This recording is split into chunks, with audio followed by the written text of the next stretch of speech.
Halo, Assalamualaikum warahmatullahi wabarakatuh. Balik lagi di Gibahin Duit. Kali ini Gibahin Duit akan sedikit mengulas tentang harta dan sedikit mengulas tentang utang. Mungkin bagi sebagian teman-teman sudah familiar ya dengan yang namanya harta dan utang. Tapi apakah teman-teman tahu apa sih sebenarnya perbedaan antara kedua ini gitu kan? Nah, sebelum itu jangan lupa klik tombol lonceng, kemudian klik pula tombol subscribe, kemudian jangan lupa like video ini bila nanti dirasa video ini bermanfaat. Nah, dengan dukungan dari teman-teman Sobat Karyawan, diharapkan bisa membuat channel ini semakin berkembang dan menyebarkan informasi-informasi bermanfaat lainnya. Oke, langsung saja. Nah, harta.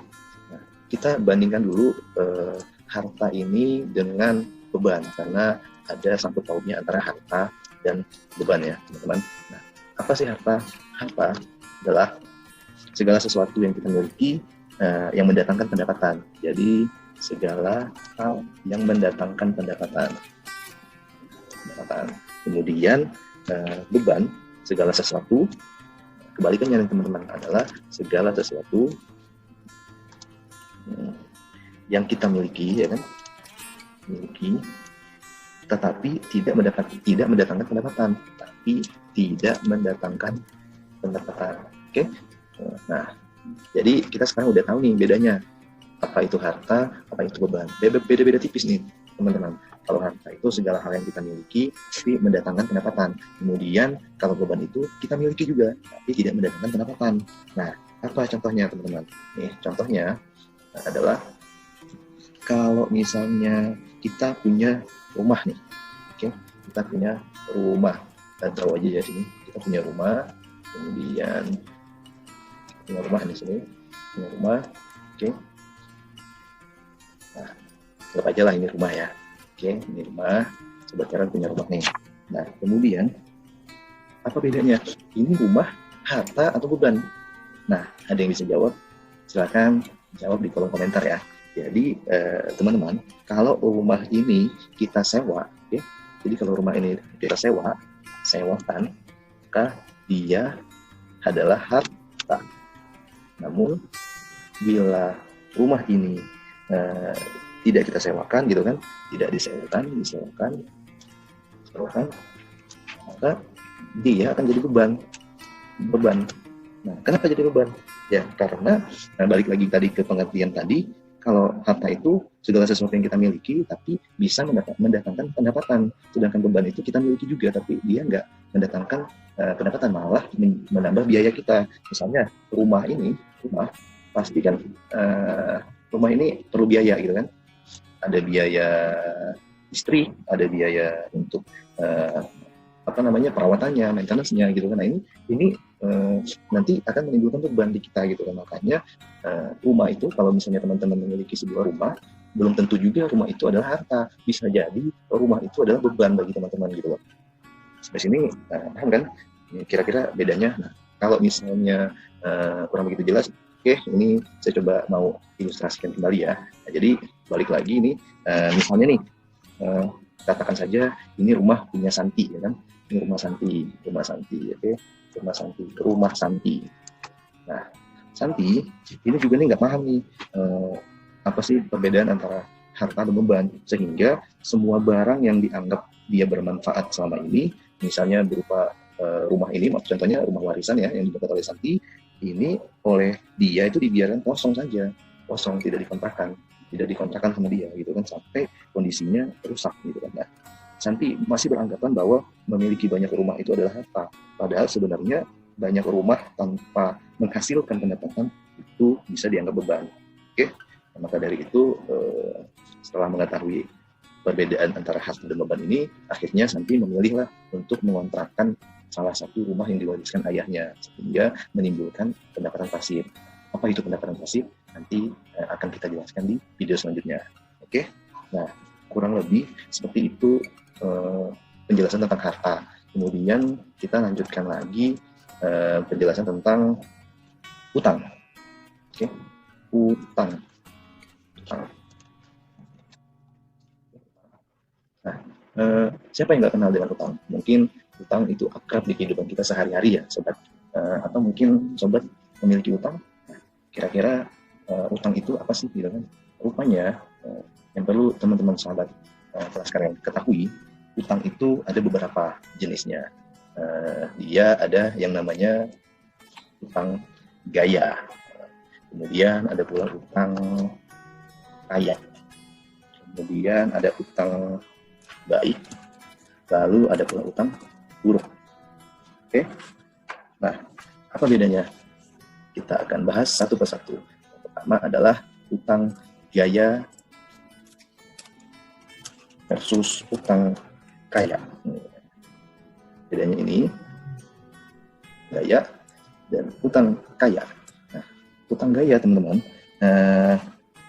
masih kita contohkan dengan si Santi ya. Jadi si Santi ini dia merasa yakin dengan beragam kartu kredit yang ia punya, gitu kan, ia bisa mendapatkan barang-barang yang dia inginkan kapanpun. Ia bisa menunda pembayaran menurut dia, gitu kan, dan uangnya bisa ia pakai untuk keperluan lain, gitu kan. Nah, sayangnya si Santi ini berutang untuk barang-barang yang hanya menjadi keinginan gaya hidupnya, teman-teman. Oke, keinginan yang menjadi gaya hidupnya. Seperti misalnya apa tuh? Kredit gadget canggih tuh, gadget canggih, okay? gadget canggih. Oke, kemudian kredit tas mewah. Kemudian misalnya beli sepatu bermerek. Nah, si Santi ini memanfaatkan kartu kreditnya hanya untuk membeli gadget canggih, tas mewah, dan sepatu bermerek, gitu kan. Nah, inilah yang disebut utang gaya, teman-teman. Jadi utang yang dilakukan untuk membeli barang-barang yang hanya ingin menjadi keinginan gaya hidupnya saja, gitu kan. Nah, kemudian apa itu utang kaya? Utang kaya itu, misalnya nih, si Santi nih, si Santi dia memanfaatkan kartu kreditnya itu, kan artinya berutang ke bank tuh, tapi bukan untuk membeli gadget canggih, tas mewah, ataupun sepatu bermerek, tapi dia manfaatkan utang fasilitasnya tersebut, gitu kan, untuk menjadi modal usaha, teman-teman. Oke, nah, modal usaha. Nah, jadi usaha yang ia jalankan itu nanti kan akan mendapatkan hasil dan pendapatan untuk dia. Nah, inilah yang disebut dengan utang kaya, teman-teman. Jadi secara definisi atau singkatnya, utang gaya atau utang kaya itu bedanya penggunaannya, dari sisi penggunaannya kurang lebih seperti ini, gitu. Sekilas sama-sama utang nih, tapi rupanya jenisnya berbeda. Ada yang dipakai untuk membeli gadget, ada yang membeli sepatu bermerek atau tas branded, kemudian ada juga yang memanfaatkan fasilitas utang ini untuk modal usaha, dan yang menjadi kategori utang yang baik adalah utang kaya, gitu kan. Kemudian di next nih, tadi kan ada 4 tuh, utang gaya, utang kaya, utang baik, apa utang buruk, gitu kan. Apa bedanya? Bedanya sekarang kita bahas lagi utang baik versus utang buruk. Oke, apa sih bedanya? Utang baik itu adalah utang yang bisa mendatangkan pendapatan minimal sama atau lebih besar daripada cicilannya dan diamankan dengan asuransi. Nah, ini bedanya tuh utang baik, ya. Baik. Bedanya apa?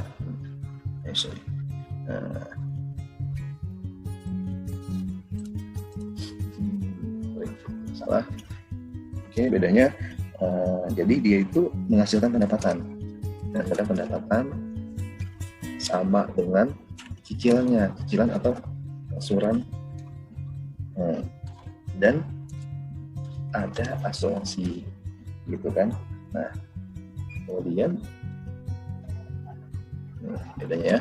Nah, kemudian apa itu utang buruk? Utang buruk itu, nah, utang buruk itu adalah utang yang mendatangkan pendapatan lebih kecil daripada cicilan dan tidak diamankan dengan asuransi. Kemudian pendapatannya sini kurang dari, lebih kecil dari cicilan atau angsuran, dan tidak ada asuransi, teman-teman. Jadi bedanya situ. Jadi misalnya nih, jika Santi itu memiliki utang untuk usaha, namun ternyata pendapatan usahanya itu lebih kecil nih dari nilai cicilan dia dan tidak ada asuransi, maka utang tersebut dikategorikan menjadi utang buruk. Jadi Santi harus mengejar pendapatan usahanya agar utangnya menjadi utang baik, gitu kan. Nah, itu kira-kira perbedaannya antara utang gaya, utang kaya, utang baik, dan utang buruk. Jadi sobat kelas karyawan diharapkan ketika mengetahui definisi dari utang ini bisa lebih mempertimbangkan ya atau dipertimbangkan untuk menggunakan fasilitas utang itu sebaiknya dipergunakan untuk apa gitu kan. Nah, jadi diharapkan bisa bijaklah menggunakan fasilitas utang.